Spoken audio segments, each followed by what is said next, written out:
Nous allons donc répondre à Mhenni Farhat, à Saïd Saadi,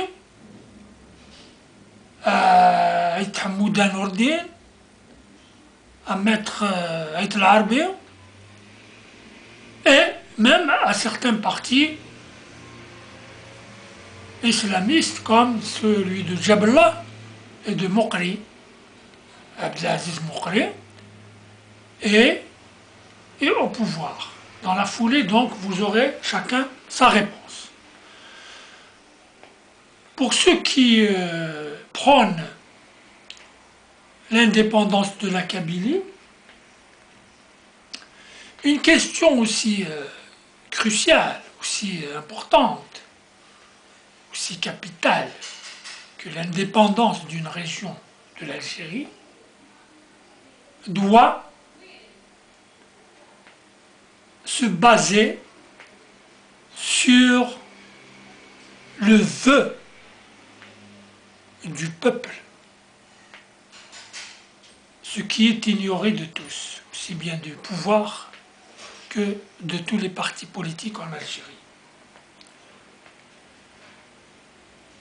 Qui veut parler d'indépendance doit d'abord consulter ses citoyens qu'ils veulent rendre indépendants, et par rapport à qui, par rapport à quoi. On ne décide pas donc de l'indépendance d'une région, d'un peuple d'une région, sans avoir au préalable consulté ce peuple-là. De la même manière pour l'autonomie. Quoique pour l'autonomie,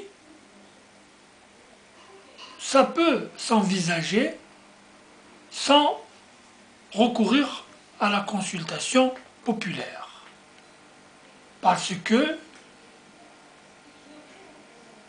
en dernier ressort, ce peuple doit être consulté pour ceux qui doivent organiser et quelle est la manière d'organiser cette autonomie.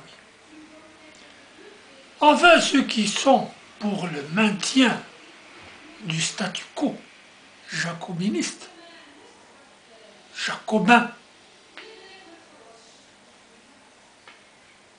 il est le moment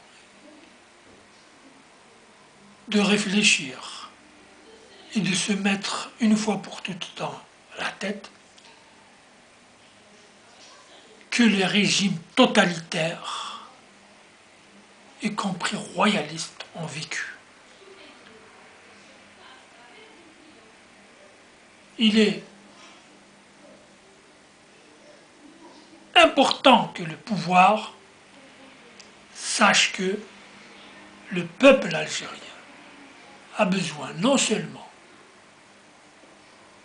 de l'autonomie régionale, mais aussi de la liberté de s'exprimer, de s'organiser et de décider.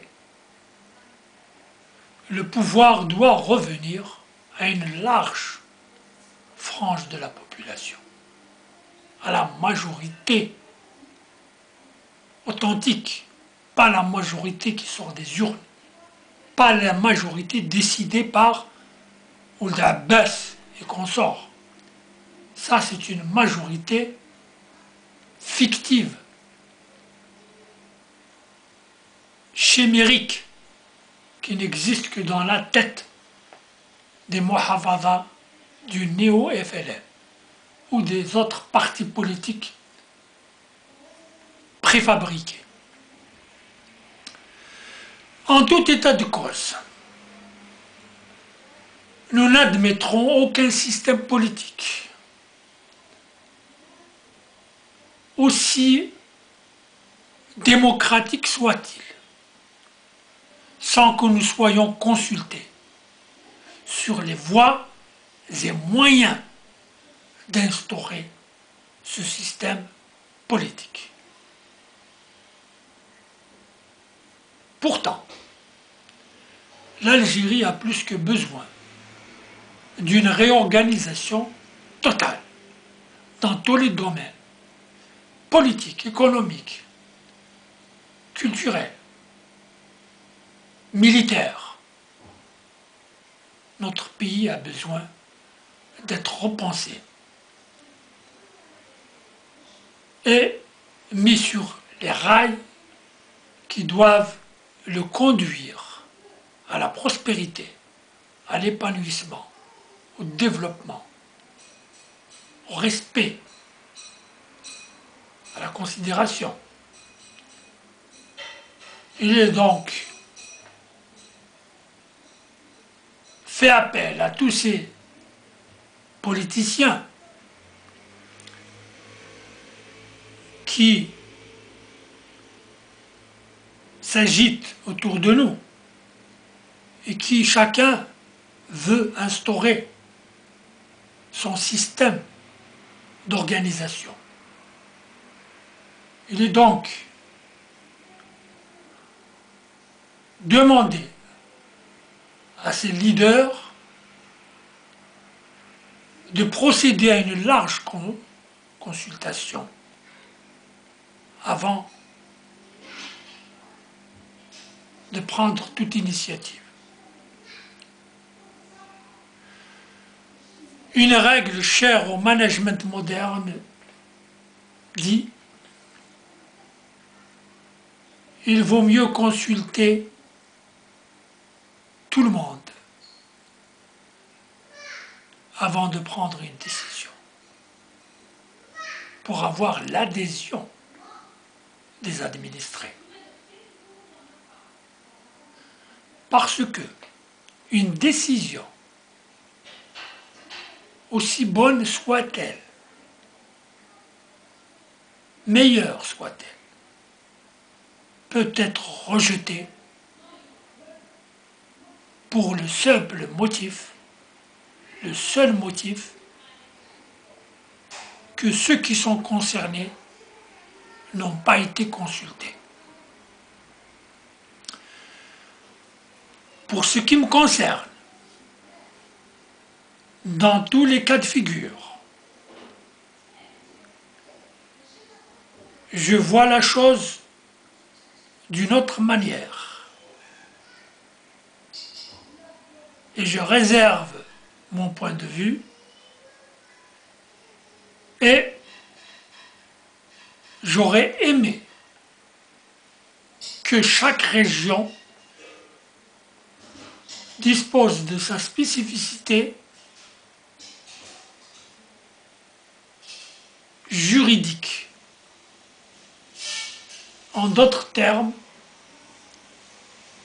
une application de la loi en fonction de la région, des habitudes, de la géographie, de la culture. Et évidemment, des usages et coutumes de la région. Rappelez-vous,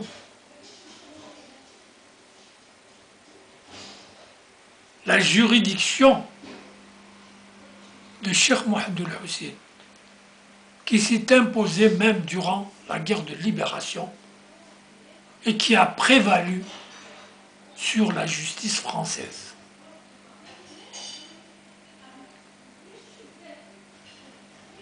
Il est regrettable que, déjà depuis le règne de Boumediene, que des lois et décrets français